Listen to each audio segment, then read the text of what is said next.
Hey, it's me, MLB. Here is part 9 of her Sero X Female Listener. Enjoy. You're the worst. I don't even know what to say. You're just the worst, Sero said, shaking his head and turning away so that Kaminari and Mineta couldn't see the grin that suddenly spread on his face. I'm just lucky that she chose me. Of all people, I get the solid 10. You and Mina chatted for a little longer, but it was getting hard for you to keep your eyes open. A few times you thought you'd drifted off, but she didn't say anything, so you thought you'd managed to stop yourself from falling asleep. It had been a big afternoon after all. While she was talking to you, someone had knocked on the door, and you watched as she got up to go and see who it was. There was a guy in a trench coat who you hadn't seen before, and you wondered if he was a classmate, because as far as you knew, no one could get into the building or out of the building unless he was part of the authorities and had managed to disable the system and get in. Hey, Mina greeted him brightly. Good day, Vivian, the guy greeted in reply, coupled with a giant sweeping gesture throwing his arm out to the side. I bring of news. Oh, yes? Mina asked. Beware. That is all. Good evening, the guy said mysteriously, before turning himself into a question mark and disappearing into thin air. Well, he was nice, Mina said with a lovely smile as she closed the door and turned to come back and sit down on the bed to continue your conversation. You hummed with uncertainty, your eyes straying from her back to the closed door, still thinking about the guy. I don't know, but that was kind of weird. Then there was another knock on the door, and this time you said that you'd get up and get it. Thankfully, it was Sero. Sero, you said gratefully.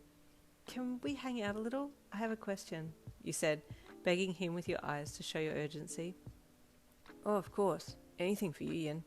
I'm really in love with you, and I see this being a long-term thing, but I'm too shy to show just how into you I am, in case it scares you, he said with a giant grin. Well, I really like you too, you replied, a little stunted in your vocabulary from his sudden proclamation. Good, he replied with a grin. About our chat? You coaxed. Oh, yeah, let's go to the common lounge, because I really want to kiss you again, he said. Sure, you replied awkwardly, glancing back to see where Mina was and if she was listening in. But she'd gone. What is going on? You thought as you closed the door of Mina's room, but it wouldn't lock. This won't close, you said to Sero, who had already started walking away. Remember, he replied to you with a smile. Okay, I will, you replied confidently. And with that, you left the door open a little and followed Sero off to the lounge. He didn't wait until you and he had gone into the lounge to start things, and the second you got through the door, he had picked you up and wrapped your legs around his waist, then started kissing you while walking over to the lounge.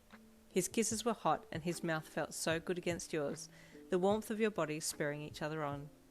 He dropped you down onto the lounge and crawled over you, running one hand down your thigh to the crease of your hip, and your body ached for him. Things would have continued had you not felt something poking into the back of your shoulder.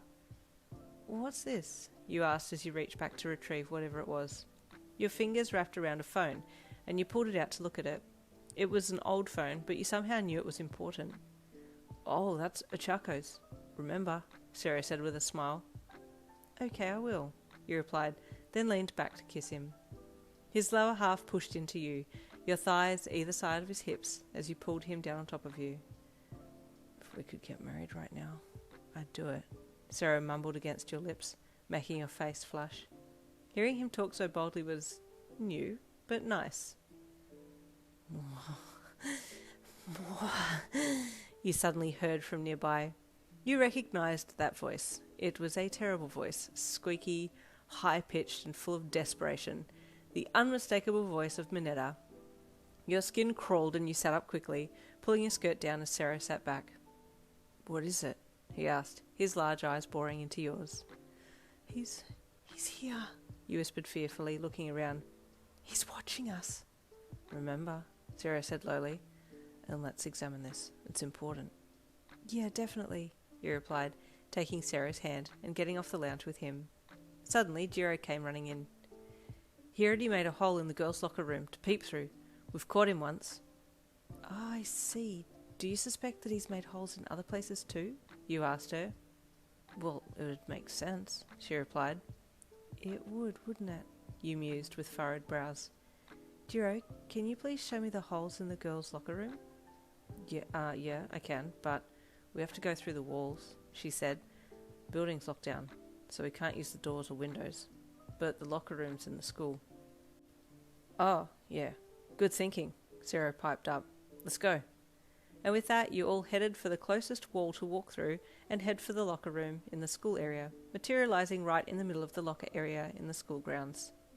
So far to you, things had been a little odd, but this was a whole new area for you, with new people, so you had just taken it all in your stride.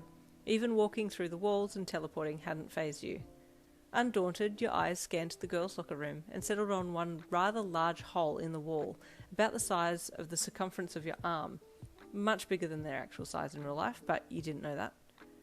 Is this the hole? You asked Jiro, pointing to the gaping hole in the wall. She nodded. Yeah, that's it. You walked closer and looked through, noting it was connected to the boys' locker room on the other side. So, Minetta looks through here to spy on you girls while you're changing? You asked her. She nodded. Then you heard a scurrying noise overhead and looked up, flinching a bit at the sound as it rushed overhead.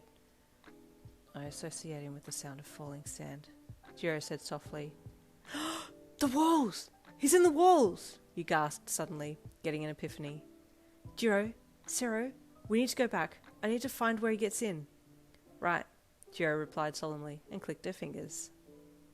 What is going on? You're probably like, okay, MLB has definitely derailed. I don't know where this is going. I don't know what's going on. So that is why you will have to hang around for tomorrow to find out what is going on. It's the final chapter tomorrow. So hopefully everything all wraps up and makes sense. If not, then you can just tell everyone that I have indeed derailed. But I'll see you tomorrow. Bye.